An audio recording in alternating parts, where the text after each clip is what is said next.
Esse ano todo, venho debatendo muito no canal como a gente tem uma visão, muitas vezes, idealista sobre os problemas gerados pelo fortalecimento do agronegócio, né? Parece que a questão do agronegócio é só uma questão de debater com as pessoas, de esclarecer as pessoas que o agro é ruim, que o MST é massa, que é importante não ter veneno na comida, por aí vai, a gente vai derrotar o agronegócio. Quando o agronegócio é cada vez mais forte, não é fundamentalmente porque eles encontraram uma peça de marketagem, de publicidade muito boa, né? O agro é pop, o agro é tech, o agro é tudo.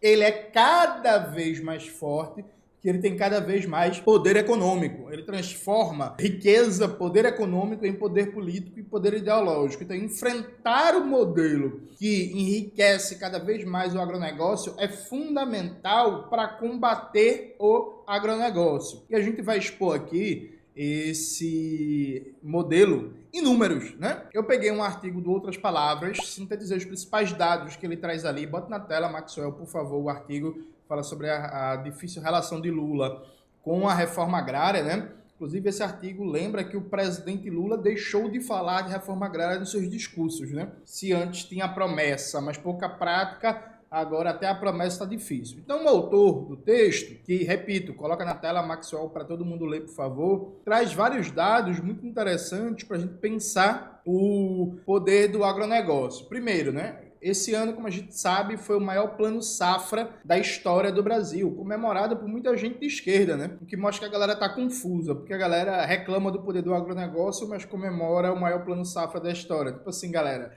e aí, assim, o que é que vocês querem? Onde é que a gente vai? Enfim, esse plano safra, né, que é com juros subsidiados, juros que saem do orçamento público, o subsídio para isso, ele corresponde a 364,2 bilhões de empréstimos para os médios e grandes produtores e 77,7 bilhões para a agricultura familiar, né? Ou seja, aumentou em 25%, né, o valor do Plano Safra nesse ano em comparação com o ano passado, dando dinheiro, turbinando o agronegócio na velha aposta de Lula, que é a aposta de Lula desde 2002, que é, eu vou dar dinheiro e eles vão ficar felizes, não vão fazer disputa ideológica, não vão fazer disputa política e por aí vai. O agronegócio, como a gente tá vendo no decorrer desse ano, não comprou essa, né? Não comprou essa, isso não funcionou. Essa velha tática, se é que um dia já funcionou, né?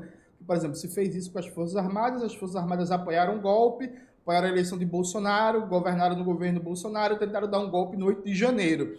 O Reinaldo Azevedo, o bichinho, coitado, todo dia dele no programa. Qual foi o governo que mais as Forças Armadas? As Forças Armadas têm que reclamar do governo Lula, que o governo Lula financiou o projeto submarino nuclear e não sei o quê.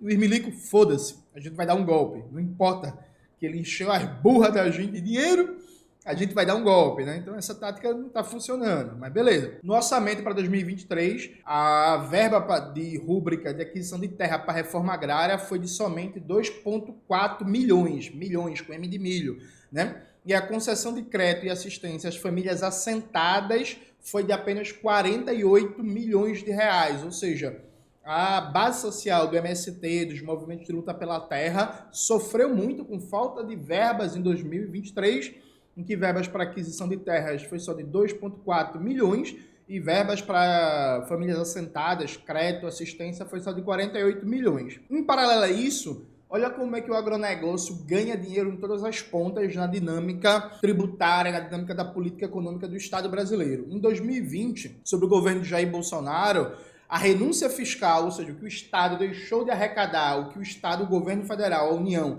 deixou de arrecadar com a agricultura e a agroindústria, representava 29,2 bilhões. Ou seja, o Estado deixou de arrecadar só em 2020 30 bilhões de reais. 30 bilhões de reais, arredondando, né? Assim, é um valor impressionante. Se vocês terem uma ideia, o orçamento total do governo do estado de Pernambuco é na casa de mais ou menos 40 a 45 bilhões. Então, assim, em um ano, o governo federal, a União, deixou de arrecadar impostos mais da metade do orçamento do governo do estado de Pernambuco, que é um estado com 10 milhões de habitantes, né? Junte-se a isso, nesse mesmo ano, o agronegócio exportou em valores, em dólares, mais de 90 bilhões bilhões, gente, com B de bola, mais de 90 bilhões. Mas sabe quanto foi que os caras pagaram imposto? 16,3 mil reais. 16 mil reais. É sério. Os caras exportaram em dólares mais de 90 bilhões e pagaram só 16 mil reais de imposto. Isso significa 0,00003% de imposto sobre o valor total exportado. Isso dá, né, 1 centavo de imposto a cada 323 mil reais faturados. 1 centavo de imposto a cada 323 mil. Meu amigo, mamata é isso, viu? Imagina, tu pagar 1 centavo de imposto a cada mais de 300 mil reais de faturamento. Tá ligado? Isso assim, tipo, é surreal. Surreal. Isso assim, é inacreditável. O favorecimento tributário também acontece para a indústria totalmente ligada ao agronegócio, né, que é a indústria de agrotóxicos. Ela movimenta 10 bilhões anualmente no Brasil, é dominada por empresas estrangeiras, basicamente. Em torno de 80% dos agrotóxicos consumidos no país destina-se a soja, cana-de-açúcar, milho e algodão, e elas estão isentas de pagar PIS, COFINS. Então os caras movimentam mais de 10 bilhões. Aqui no Brasil a gente usa centenas de agrotóxicos que são proibidos na União Europeia, proibidos no Japão, proibidos no Reino Unido, proibidos na Austrália, proibidos no México, proibidos na Argentina, agrotóxico por todo canto, dominado da monocultura ali, né, da soja, da cana-de-açúcar, do milho e do algodão, e basicamente monopólios estrangeiros. Então vê que delícia. Tem monopólios estrangeiros ganhando bilhões, vendendo venenos que não deveriam ser usados e envenenando o povo brasileiro. Do outro lado, tem monopólios estrangeiros do setor fármaco, né, do setor de produção de medicamentos, né, porque, como a gente bem sabe, 80% da química fina dos medicamentos consumidos no Brasil é importado do estrangeiro. Então, assim, monopólios estrangeiros lucram horrores com o agrotóxico. E depois, monopólios estrangeiros lucram horrores vendendo medicamentos, vendendo remédios, vendendo máquinas e equipamentos de diagnóstico na área da oncologia, por exemplo, tratamento de câncer no Brasil. Então, os caras ganham nas duas pontas, pô. Tá ligado? Os caras ganham na produção de medicamentos e os caras ganham na produção de agrotóxicos que vão envenenar a gente. É fantástico, assim. É um negócio. Assim, gente, é o crime perfeito, né? Assim, isso é inegável. Assim, é o crime perfeito. Ainda sobre o poder do agronegócio, né? Sobre como ele ganha toda essa importância na política brasileira, vale dizer que a agropecuária, por exemplo, em 2019, ela pagou só 6 bilhões de imposto, né? Só 6 bilhões. O Brasil já tem mais gado do que gente. Quando eu falo gado, é gado mesmo, gente. É boi. Não estou fazendo uma piadinha aqui com gado, não. Só pagou 6 bilhões de imposto em 2019. Em paralelo a isso, atividades ligadas ao setor de serviços e comércio de varejistas rendeu uma arrecadação de 112 bilhões de reais. Então, veja, comércio e serviços renderam uma arrecadação de 112 bilhões de reais e a agropecuária rendeu só 6 bilhões de arrecadação no mesmo 2019. Mais um dado para mostrar que os caras não pagam imposto. Mas o negócio vai pior.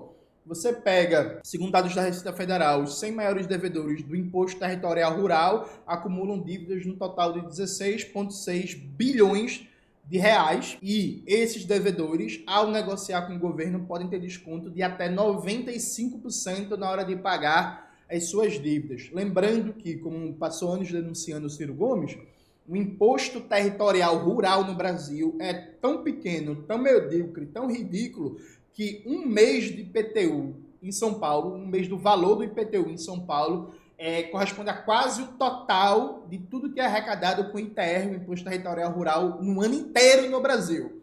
Então você, cidadão, cidadã de São Paulo, você paga proporcionalmente uma alíquota de IPTU muito maior do que o barão da soja do Mato Grosso, sabe? Tipo, do que o barão da soja de Goiás, do Maranhão, do Pará, do interior de São Paulo. Então, assim, você, cidadão, cidadã do Capão Redondo, você proporcionalmente paga uma alíquota de imposto de IPTU maior do que o Blairo Maggi paga de alíquota no imposto territorial rural. Essa é a dimensão do absurdo, essa é a dimensão da distorção da coisa.